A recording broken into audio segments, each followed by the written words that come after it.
They surrounded us, until the Earth's special units turned the tide in seconds. Part 1. The siege begins. The sky above Nu turned black at exactly 3:47 in the afternoon. Not from clouds, not from an eclipse, from ships. 1,200 alien warships moved into position around the colony world like a giant metal fist closing around a small blue marble. Captain Park stood on the roof of the garrison headquarters and watched them come. She was 43 years old with gray streaks in her black hair and lines around her eyes that came from 20 years of military service. She had seen many things in her life. She had never seen anything like this. "How many?" she asked quietly. Lieutenant Shin stood beside her, holding a tablet with shaking hands. 1,217 confirmed. More arriving every minute. They are forming a complete sphere around the planet. Nodded slowly. She did not show fear. She had learned long ago that soldiers watched their commanders. If she showed fear, her people would panic. If she stayed calm, they might survive long enough to find a way out. But privately, in the deepest part of her heart, she knew they were all going to die. The Dominion had come at last. Humanity had known about them for almost 100 years. They were not one species but 6, joined together in a military alliance that had conquered half the galaxy. They viewed humans the way humans might view insects. Annoying, primitive, something to be stepped on and forgotten. Nu was home to 8 million people. Farmers, teachers, children, families who had left Earth 3 generations ago to build a new life among the stars. They had built cities and schools and hospitals. They had planted gardens and raised children and dreamed of a peaceful future. Now that future was surrounded by ships carrying enough firepower to turn their world into ash. In the colonial government building, Governor sat at her desk and stared at the communication screen. She was 51 years old, a diplomat who had spent her entire career trying to build bridges between humanity and the other species of the galaxy. She had believed, truly believed, that peace was possible. The message from the Supreme Commander played again on her screen. "Humans of Nu, you have 12 hours to surrender your world and submit to authority. All humans will be relocated to processing facilities. Your colony will be repurposed for Dominion use. Resistance is not advised. Resistance will result in planetary sterilization. This is your only warning." Closed her eyes, processing facilities. She knew what that meant. Everyone knew what that meant. They did not keep prisoners. They kept slaves. And when the slaves were no longer useful, they were disposed of. She opened her eyes and began recording a message to Earth. "This is Governor of Nu. We are under siege, 1,200 warships. They have given us 12 hours. Please send help, please." She sent the message knowing it would take 4 days to reach Earth at the fastest communication speed. Help could not arrive in time, but she had to try. She owed her people that much. Across the city, a young soldier named ran through crowded streets toward the elementary school on the corner of street. He was 22 years old, barely more than a boy himself, and he had joined the garrison for the education benefits. He had planned to serve his 3 years, earn his credits, and go to university to study engineering. He had never planned to fight in a war. "Everyone stay calm," he shouted as he pushed through the crowds of panicking civilians. "Stay calm and move to the shelters." But nobody was staying calm. People screamed and ran in every direction. Parents grabbed children. Store owners abandoned their shops. The sound of crying filled the air like a terrible song. Reached the school and found chaos. Teachers were trying to organize the children, but there were too many and they were too scared. Small faces looked up at him with wide, terrified eyes. "Soldier," a teacher said, grabbing his arm. "The underground shelters are 3 blocks away. We cannot carry all the children. Some of them are too young to walk that far." Did not hesitate. He bent down and lifted 2 small children onto his back. "Hold tight to my neck," he told them. "I am going to take you somewhere safe. Everything is going to be okay." He did not know if everything was going to be okay. He did not believe it himself, but he said it anyway, because sometimes hope was the only weapon you had. Back at the garrison, Captain Park called her officers together in the command center. The room was tense with fear, but every face was determined. These were soldiers. They had sworn to protect New. They would do their duty even if it killed them. "We cannot win a direct fight," said simply. "We have 37 defensive batteries and 2 patrol frigates. They have 1,200 warships. The math does not work." "So what do we do?" asked Major Han, her second in command. "We prepare. We move civilians underground. We set up defensive positions. We make them pay for every inch of ground they take." Paused. "And we pray that Earth has something planned that we do not know about." The officers nodded and dispersed to their duties. Only Major Han remained. "Do you really think Earth can do anything?" he asked quietly. Was silent for a long moment. "I think humanity has survived this long by being clever. I think there are things happening that we cannot see. And I think if we give up before the 12 hours are over, we have already lost." She turned back to the tactical display, watching the enemy ships continue to arrive. 1,200 became 1,300. 1,300 became 1,400. The sphere tightened. The hours passed slowly. Made 17 trips between the school and the shelters, carrying children on his back until his muscles screamed. Governor recorded message after message, pleading for help, knowing her words were traveling through empty space toward an Earth that could not respond in time. And Captain Park stood in her command center, watching the countdown timer. 12 hours became 10, 10 became 8, 8 became 6. At the 4-hour mark, something unexpected happened. Her communications officer looked up from his console with a confused expression. "Captain, we are receiving an encrypted burst transmission from Earth Command. Priority Alpha." His heart jumped. "That is impossible. A response from Earth should take 8 days minimum." "It is not a response, Captain. It is an automated signal. It was sent before we transmitted our distress call. Someone on Earth knew this was going to happen." Crossed to the console. "What does it say?" The officer decoded the message and read it aloud. Just 3 words. "Shadow protocol activated." Silence filled the command center. Nobody knew what shadow protocol meant. Nobody had ever heard of it. But the fact that Earth had known about the attack before it happened, that they had prepared something in advance, that changed everything. For the first time in hours, Captain Park felt something other than despair. She did not know what shadow protocol was. She did not know if it would save them. But she knew one thing with absolute certainty. Humanity never surrendered quietly. Humanity always had a plan. She looked at the countdown timer. 3 hours and 42 minutes remaining. "Hold the line," she said to her officers. "Help is coming." She hoped she was right. They surrounded us, until the Earth special units turned the tide in seconds. Part 2, Legends in the Dark. 3 levels beneath the city of Seoul, in a facility that appeared on no map and existed in no official record, a phone rang in the darkness. Major Lee opened his eyes before the second ring. He was 41 years old, thin as a wire, with short gray hair and eyes that seemed to look through people rather than at them.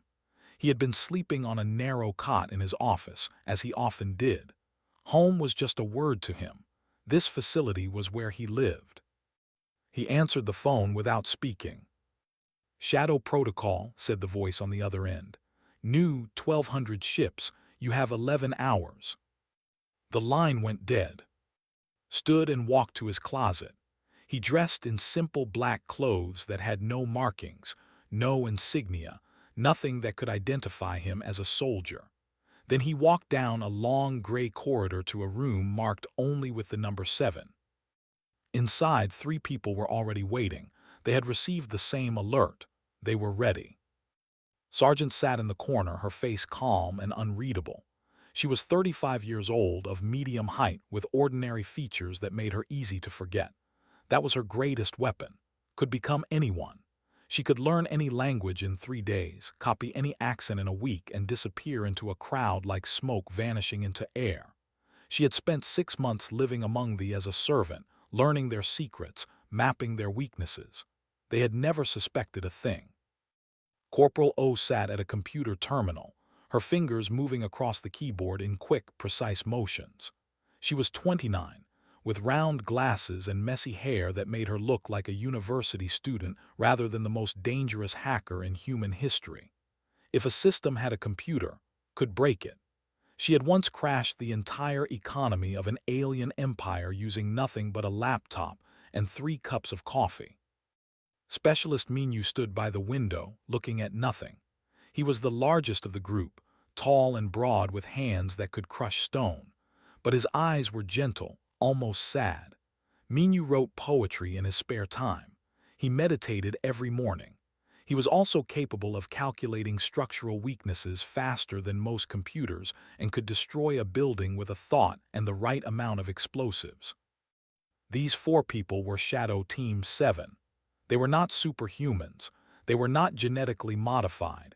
They were simply humans who had been trained to do impossible things. Entered and closed the door behind him. New, he said simply, 1,200 warships, 8 million civilians, 11 hours. Nobody asked if it was possible. That question was not relevant. They had done impossible things before. What assets do we have in the region? Asked. 1 stealth shuttle, 4 operatives, standard equipment. Looked up from her computer. I have been monitoring communications for years. Their fleet uses a coordination system I helped design. They do not know this, of course. They bought it from a company that does not know I own it. A small smile crossed face. This was why humans were dangerous. Other species thought in terms of strength, of numbers, of firepower. Humans thought in terms of systems, weaknesses, opportunities. The fleet is in standard siege formation, continued. A sphere around the planet.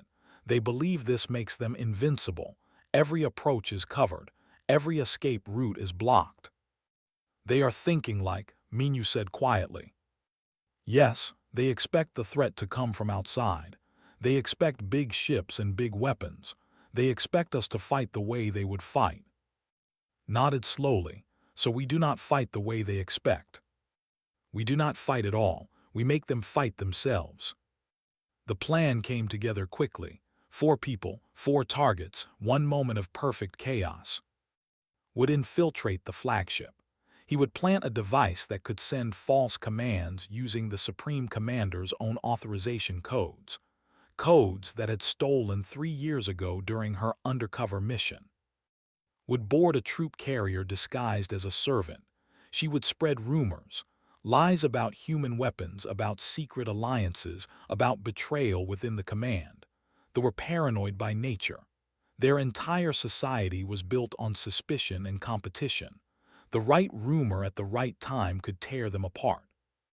Would work from a hidden position at the edge of the system. She would activate a virus that had been sleeping in the communication network for years. The virus would not destroy anything. It would simply introduce a tiny delay. 3 seconds. That was all. Minyu would position himself on the moon of Nu with enough explosives to move mountains, not to attack them directly, to create debris, to force the enemy ships to reposition, to turn their perfect formation into chaos. 4 people, 4 actions, time to the second. Questions asked. There were none. They had trained for moments like this. They had been waiting for moments like this. The truth about the Shadow Division was simple but terrifying. Humanity had realized early in its expansion to the stars that it could not win conventional wars. Other species had better ships, bigger armies, more advanced weapons. In a fair fight, humanity would lose. So humanity decided to never fight fair. The Shadow Division was created to end wars before they began.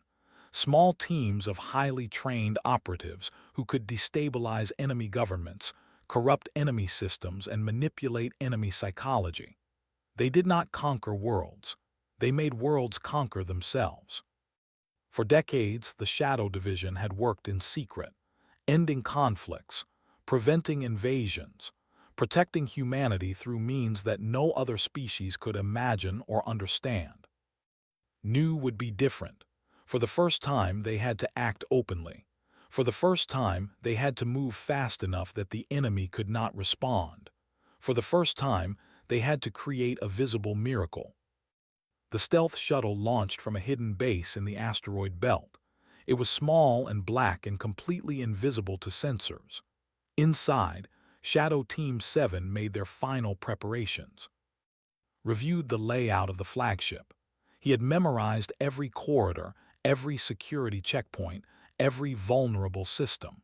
He knew the ship better than most of its crew. Practiced her accent, shifting between different regional dialects. She would need to be perfect. One mistake could cost everything. Ran final tests on her virus. 3 seconds of delay. Such a small thing. Such a devastating weapon in the right circumstances. Minu closed his eyes and calculated. Angles, trajectories, the exact placement of charges to create exactly the right pattern of debris. It was mathematics and art combined. The shuttle flew in silence toward the fleet. 1,200 ships, millions of soldiers, the greatest military force assembled against humanity in history. And in the darkness, 4 humans approached, carrying weapons far more dangerous than any bomb or missile. They carried human intelligence, human creativity, human adaptability. They had surrounded Nu, thinking they had trapped 8 million helpless colonists. They were wrong. They had not trapped the colonists. They had trapped themselves with humanity. Looked out the window at the distant lights of the enemy fleet. So many ships, so much power, and all of it meaningless against what was coming. They made a mistake, he said softly. They got in formation. The thought like a collective. They moved together, fought together, thought together. It was their greatest strength. It was also their greatest weakness. Because when you think like a collective, you cannot imagine what an individual might do. The shuttle crossed the outer perimeter of the fleet. Nobody noticed. Nobody suspected. The siege of Nu continued and the countdown to destruction ticked onward. But in the shadows, the Earth's special units had begun their work. And nothing would ever be the same. They surrounded us until the Earth's special units turned the tide in seconds. Part 3. The Infiltration. The flagship was called Dominion's Wrath, and it was the size of a small city. Supreme Commander walked through its gleaming corridors like a god surveying his kingdom. He was tall even for a, with dark gray skin and 6 arms that moved in constant, restless patterns. Around him, his war council followed in respectful silence. They had planned this invasion for years. 8 million humans, one small colony. It would be a simple victory, a demonstration of power that would terrify the rest of humanity into submission. The countdown continues, said, his voice echoing through the command chamber. In 3 hours we will begin bombardment. In 4 hours Nu will be ash. In 5 hours the humans will know their place in the galaxy. The council murmured their approval. None of them noticed the maintenance drone that floated through the chamber, scanning equipment and recording data. It was a common sight on ships. Nobody looked twice at it. Inside the drone's tiny memory core, a microscopic transmitter began its work. Major Lee moved through the flagship like smoke through air. He wore the uniform of a maintenance officer, his human features hidden beneath a holographic mask that made him appear perfectly alien. The mask was uncomfortable and the uniform was too tight, but such things did not matter. He had studied body language for 15 years. He walked like them, moved like them, even breathed like them. The guards he passed did not give him a second glance. His target was the reactor control room, deep in the heart of the ship. Getting there required passing through 17 security checkpoints. A normal infiltrator would have been stopped at the first one. Was not a normal infiltrator. At each checkpoint, he presented credentials that had been stolen and modified by human intelligence over the course of a decade. The guards scanned his identification. The system confirmed he was authorized. They waved him through. They trusted their technology. They believed their systems were perfect, secure. They did not know that humans had been studying their technology since first contact. They did not know that every system had weaknesses. They did not know that what they thought was security was actually a door. Reached the reactor control room with 2 hours remaining. On the other side of the fleet, Sergeant stepped onto a troop carrier disguised as a member of the servant species called the. They were small, quiet, and completely beneath notice. Perfect cover. She moved through the ship's living quarters, cleaning floors and collecting garbage like any other servant. But as she worked, she talked. Quiet conversations with other servants. Careful whispers in the corners of rooms. "Have you heard about the human weapons?" she asked a cook in the ship's kitchen. "They say Earth has developed something terrible, something that can destroy entire fleets in seconds." The cook's eyes widened. "Impossible." "Perhaps, but have you noticed how confident the Supreme Commander seems? Too confident. They say he has made a secret deal with the humans. He will let them escape in exchange for this weapon technology." The rumor spread like fire through dry grass. Within an hour, it had reached the soldiers. Within 2 hours, it had reached the officers. By the time it reached the captain of the troop carrier, it had grown into a full conspiracy theory involving betrayal, secret weapons, and assassination plots. The captain immediately sent a concerned message to the flagship, questioning the Supreme Commander's loyalty. Smiled and continued cleaning the floor. At the edge of the star system, Corporal O sat alone in a tiny capsule hidden in the shadow of an asteroid. Her computer screens glowed in the darkness, showing streams of communication data.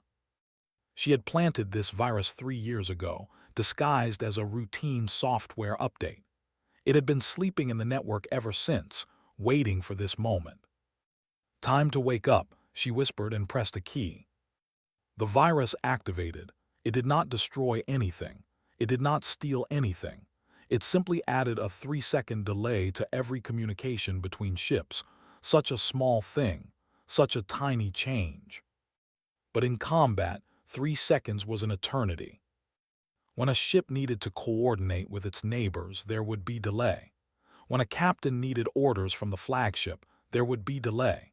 When the fleet needed to act as one, there would be hesitation, confusion, chaos.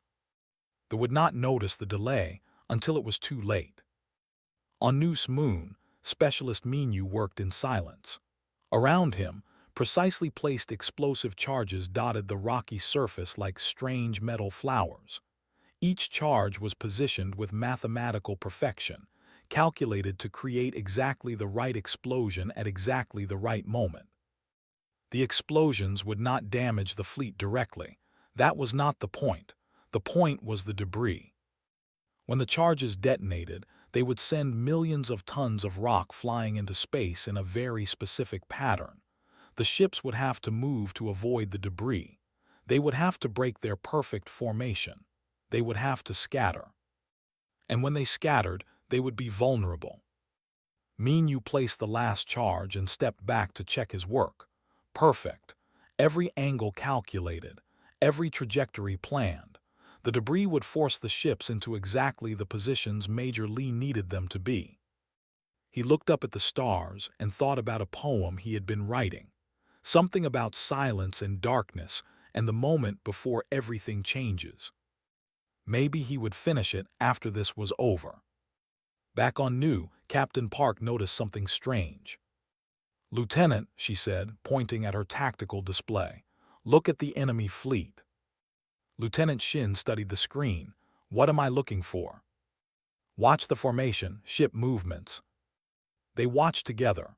After a moment, Shin saw it.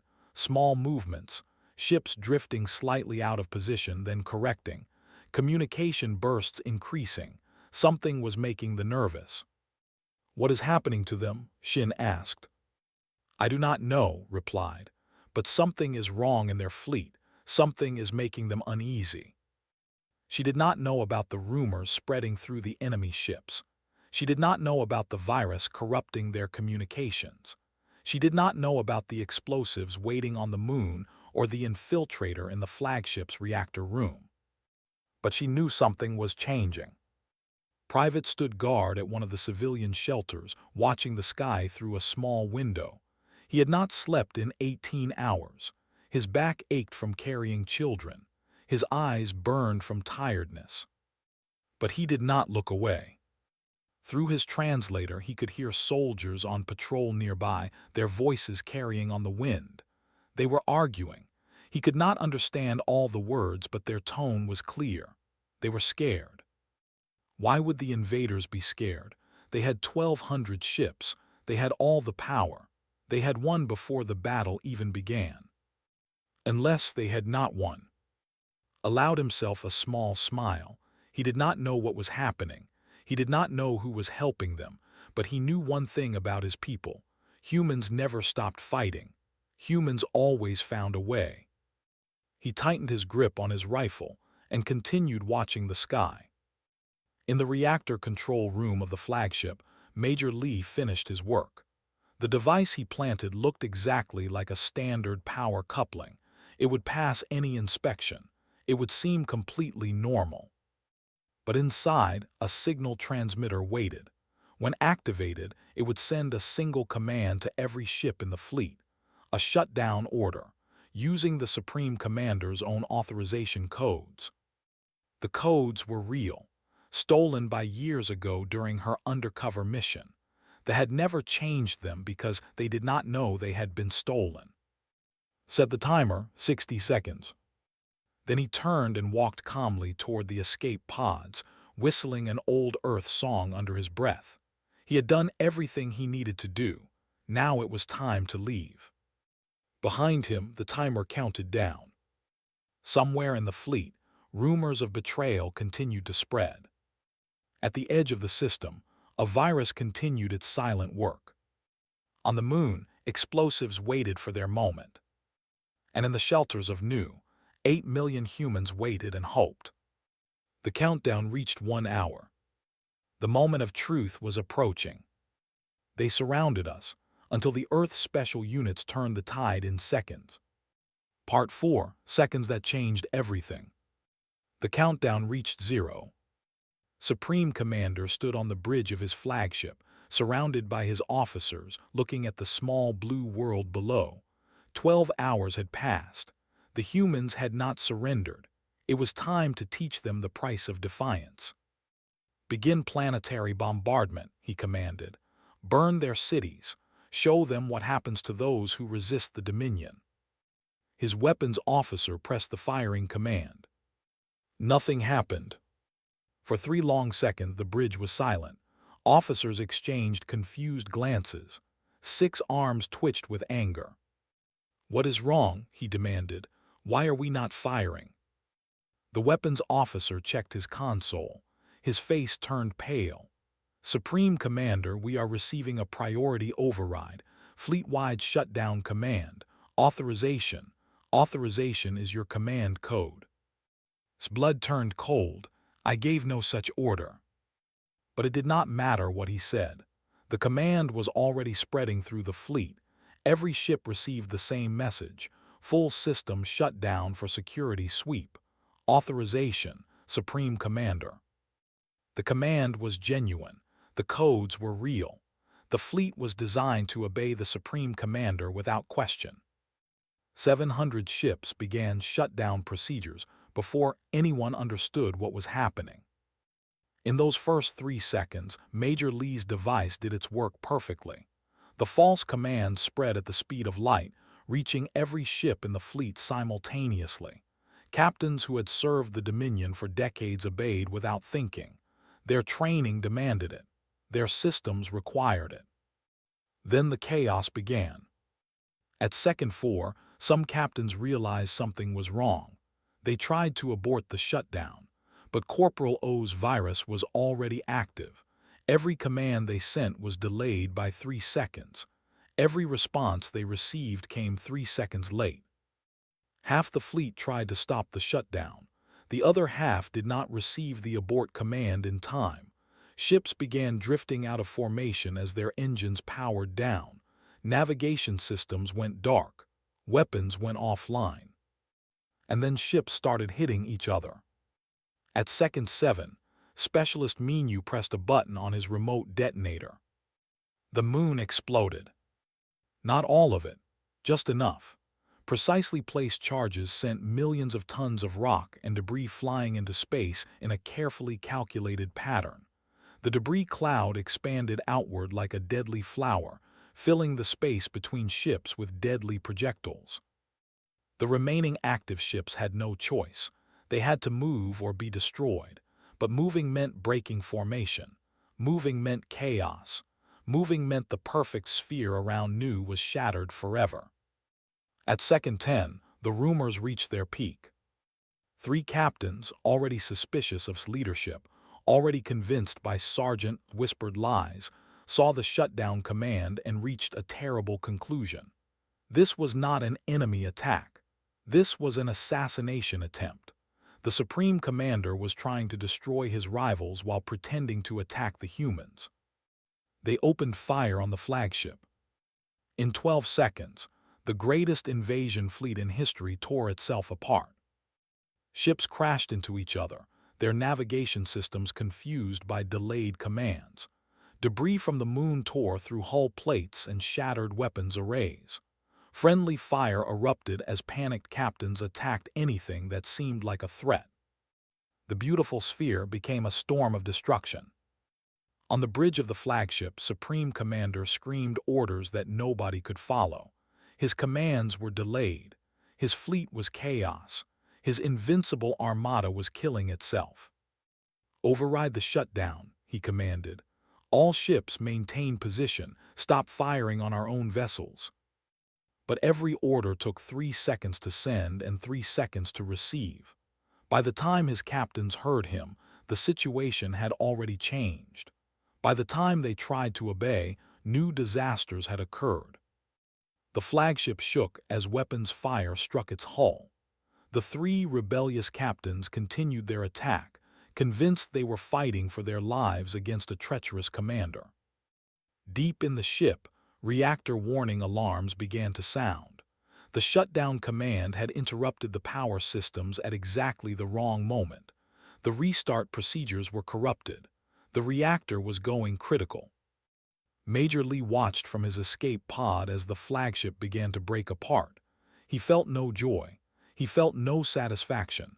He simply felt tired. 4 people, 12 seconds, 1,200 ships.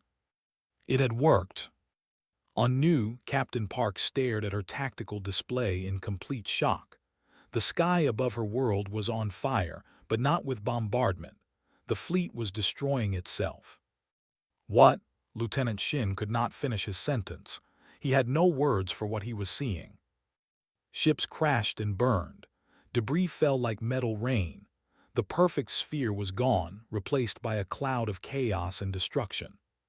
His communication console crackled to life. A calm voice spoke through the static.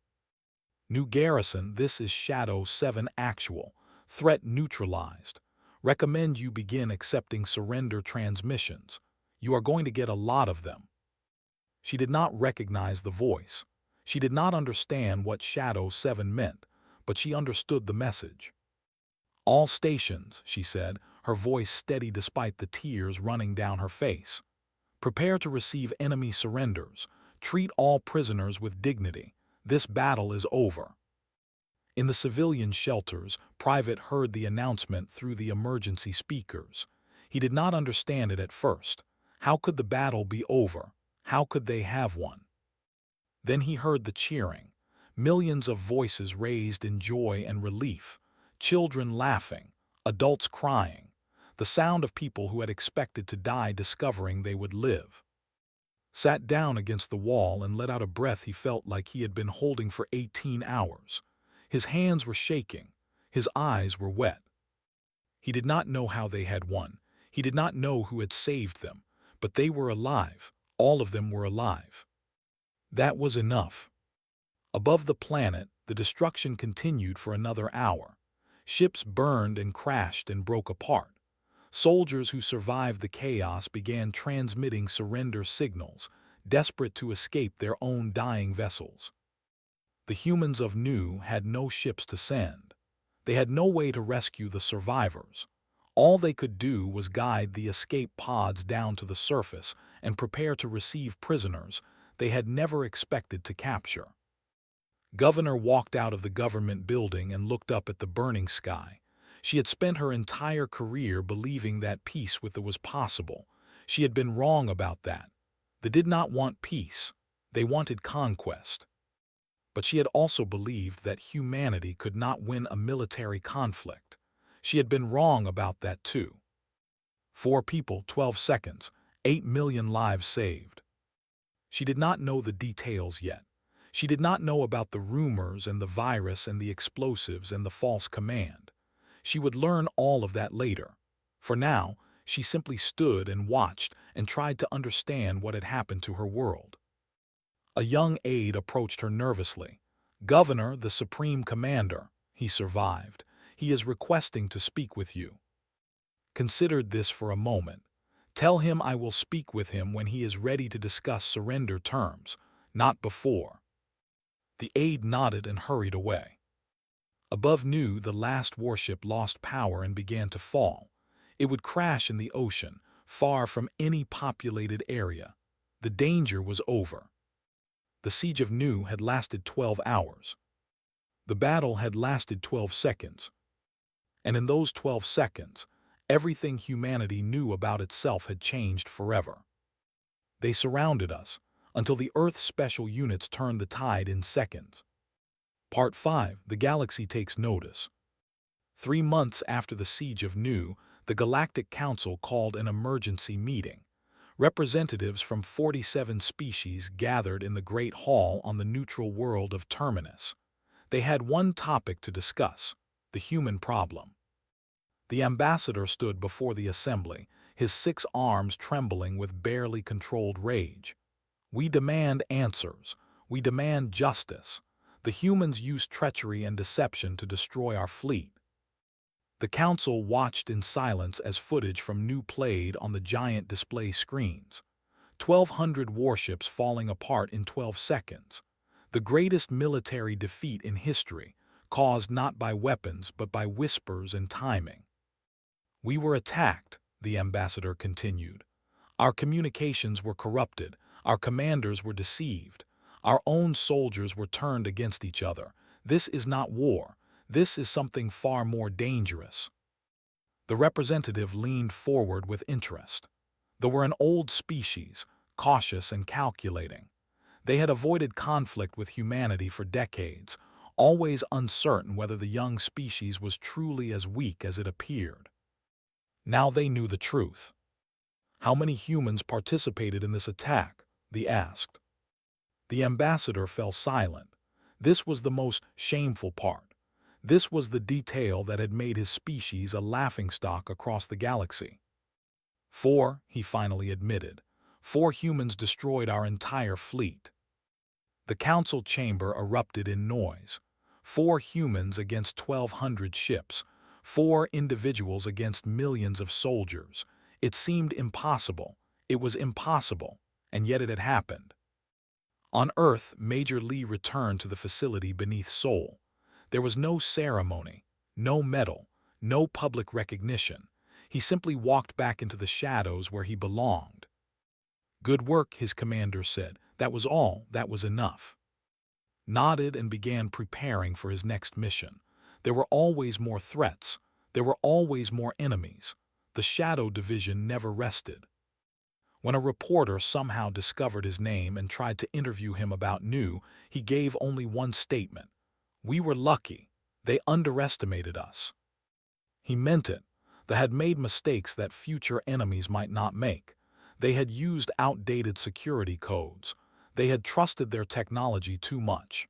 They had believed their formation was perfect. Next time, the enemy might be smarter. Next time, the Shadow Division might need to be even more creative. Sergeant received new orders the day after returning to Earth. Deep cover assignment among the.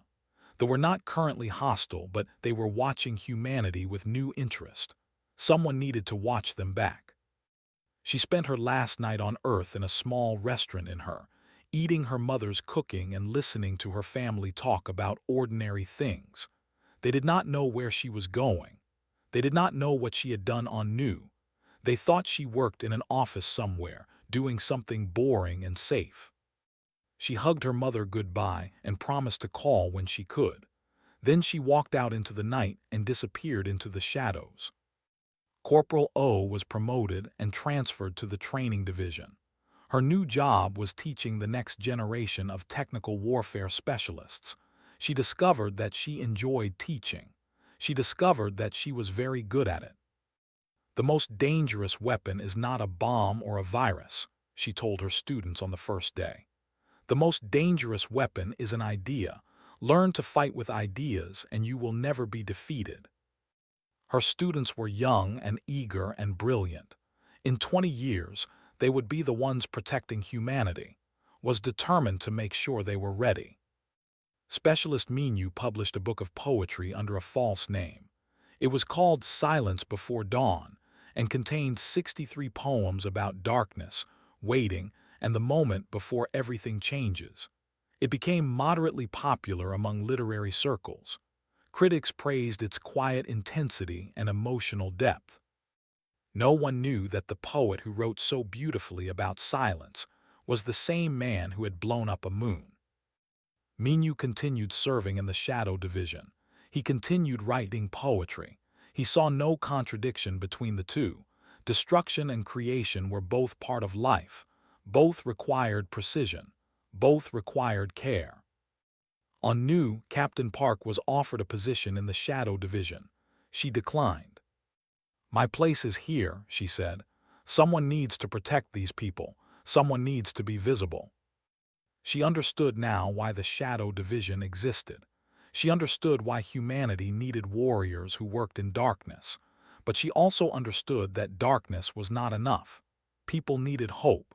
People needed heroes they could see and touch and believe in. She would be that hero for New. Private re-enlisted the day after the siege ended. Not for education benefits this time. Not for credits or career advancement. He had seen what 4 humans could accomplish through training, intelligence, and determination. He wanted to learn. He wanted to be ready. 10 years later, he would become one of the Shadow Division's most effective operatives. But that is another story. Governor was invited to address the Galactic Council personally. She flew to Terminus and stood before the assembly of 47 species, looking small and fragile in her simple human clothes.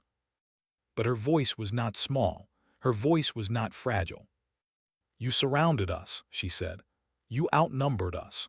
You had every advantage that technology and numbers could provide, and 4 humans brought you to your knees in 12 seconds." The council listened in silence.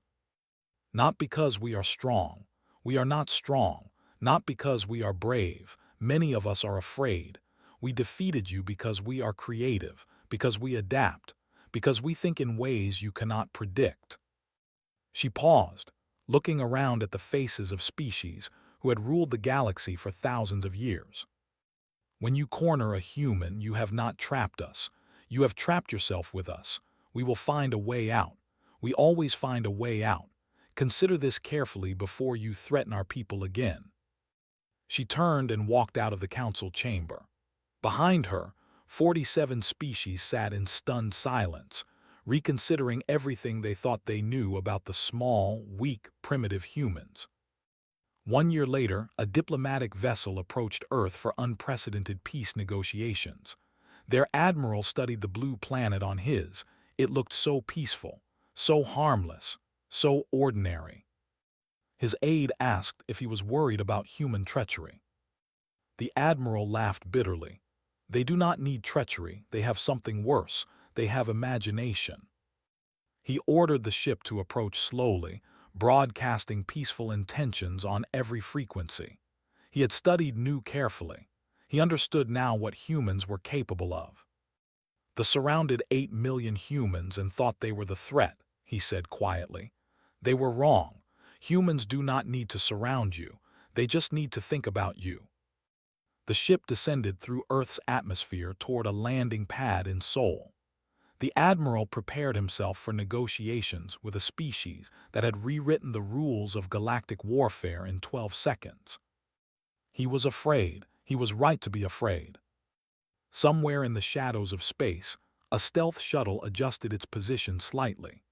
Shadow Team 7 was on routine patrol, watching for threats, protecting humanity as they had always done.